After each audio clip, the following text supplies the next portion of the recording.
Well, hi there. Welcome to ChessBase Workshop. My name is Steve Lopez, your host for this every week. Thank you for clicking on that link and joining us. The theme of this program this week is there's more than one way to skin a cat.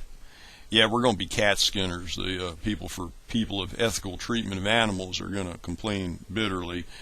Just to give them something else to complain about, I may have a hamburger after I'm finished doing this today. Also, by the way, you may end up hearing some crows screeching. I'm not kidding. There's crows outside my window and they're screaming their heads off, and if you can hear them, I do apologize. I would go out there and shoot them, but again, the PETA people would complain bitterly. But there's more than one way to skin a cat. That's an aphorism for there's more than one way to do things. And the beauty of ChessBase, and in particular ChessBase Light, which is what we're going to be using here, ChessBase Light 2009, which you can see up here in the upper left corner of your screen up here, ChessBase Light 2009, the unregistered version. We're using the freebie, just to give you an idea of the things you can do in the free version of the software. It gives you a lot of flexibility. There's a lot of things you can do with it, and usually there's more than one way to do a particular thing, to perform a particular function. That's what we're going to look at this week. Last week, you'll remember, we were working with a very small database, about 80 games. This week, I've decided to make it a much bigger database. I did a search for games from about 1827, and I picked that year for a reason, which I will not divulge. But 1827 to 1899, and I've pulled them out of the mega database and put them in a smaller PGN file, which I've called classical. You can see it here. And if you take a look, there's over 12,000 games. As we scroll down the game list, 12,446 games.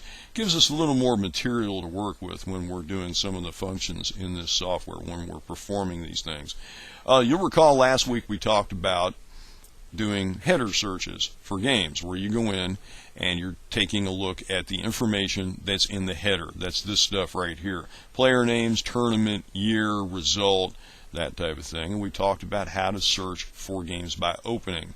You right click on the database icon, you go to search, and it brings up the search mask.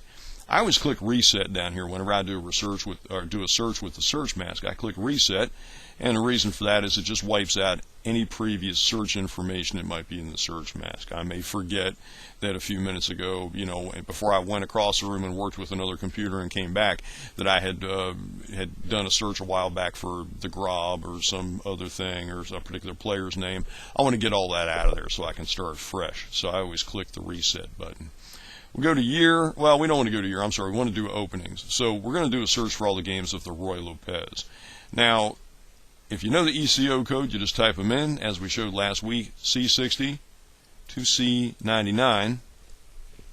Click OK, and it goes ripping through the database pretty quick, as a matter of fact, and pulls up all these games that are Roy Lopez games. Now, if we scroll a little bit off to the side here, we'll see that there's all the ECO codes, and they're all fairly low numbers, by the way. They were really into the classical Roy back during the classical period.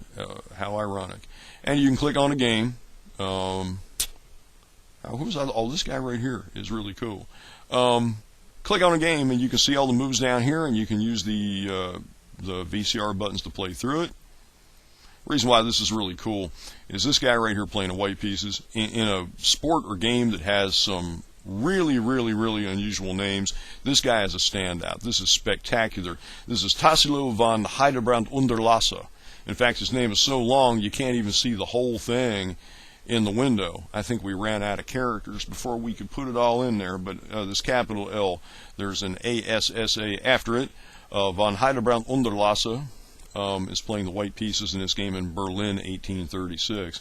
And we can just either use these buttons on the screen, as we saw last week, or these buttons, or a couple weeks ago, I'm sorry, these buttons, or I'm using the cursor keys on the keyboard because that's what I'm really comfortable and familiar with. But we've gone through and we've pulled up all these games of the Roy Lopez, which amount to, by the way, 1,866 games. And the way we did it was by typing the ECO code into the search mask. But let's say you don't know the ECO code for an opening. Let's say you don't know the ECO codes, the Encyclopedia of Chess Openings codes for the Roy Lopez. We got you covered. By the way, you just learned them if you were paying attention, C60 to C99.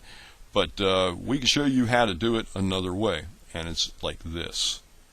We're going to go here going to go back to the database desktop, and you see there's a row of buttons here at the top of the screen that I'm currently scrolling along. And the little one looks like a black and white chessboard, opens a new board window. So we're going to open a board window, and we're going to play through some moves. We're going to play through the first several moves of, excuse me, of the Ruy Lopez. E4, E5, knight F3, knight C6. Excuse me again, and bishop B5. That gives us the first three moves of the Ruy. So we're going to go down here now and go back to our board, our database desktop, which is here. And we're going to show you how to transfer that board over into the search mask. So we'll go to search, and we see a bunch of tabs here at the top of the screen. One of them says position. So we click position, and we get a blank board. And what we're going to look for right here is a button that says copy board, which we're clicking on right now.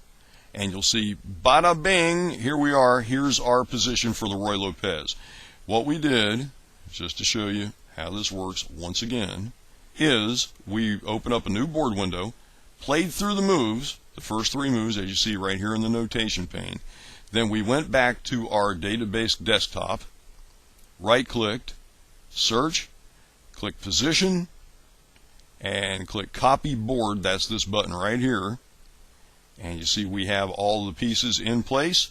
We click OK, and that starts the search. And here's all of our games of the Ruy Lopez. So that's the theme for this week's ChessBase Workshop.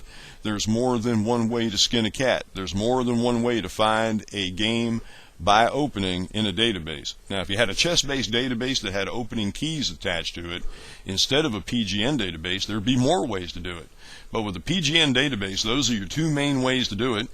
One is if you know the ECO codes, you can do them with a header search, like we showed last week, or as we're showing you this week, you could just set up the position by playing through the moves, click that Get Board button, and bing, it transfers it over. You click OK, and it pulls up all the games of the Ruy Lopez. Here's Tassilo von Heidebrand unter Lasse again. And notice that when I click on a game, it jumps right to that position that we had originally searched for. I can click on any game, and it's going to jump right to that position instead of starting at the beginning of the game. That's another little feature of this. It takes you right to where you want to be. Although, if you do want to start from the beginning, you can always just move backwards and go through again. But if you do a position search like we just did, and that's really what that was, we did the search for games by position, it will always jump you to that first position of the game. So that's it. That's all there is for ChessBase Workshop this week. Hope you find this helpful to you. Until next week when we get together again, have fun.